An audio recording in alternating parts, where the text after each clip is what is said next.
saya setelah saya makan produk Nutrika ni, alhamdulillah saya berpuas hati.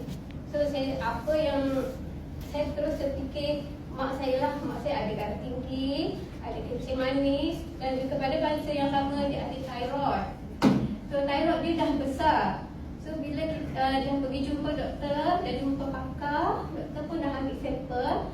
Doktor dia punya thyroid tu dah sampai ke dada.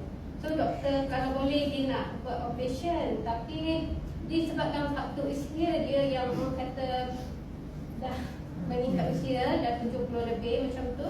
So doktor kata kalau untuk pembedahan tu dia sangat-sangat berisiko. Jadinya saya bila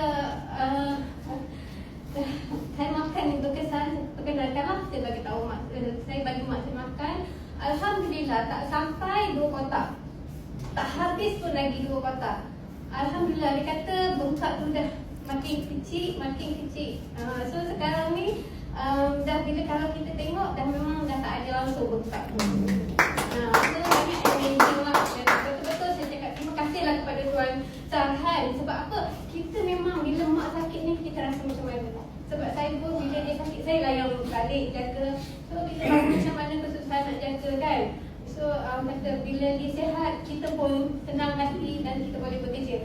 Jadinya bila dapat tahu yang dia kata leher dia tu dah beransur, dah tak bengkak lagi, dan orang kata saluran tekak dia pun dah okey. Sebab sebelum ni bila bengkak tu saluran dia sempit.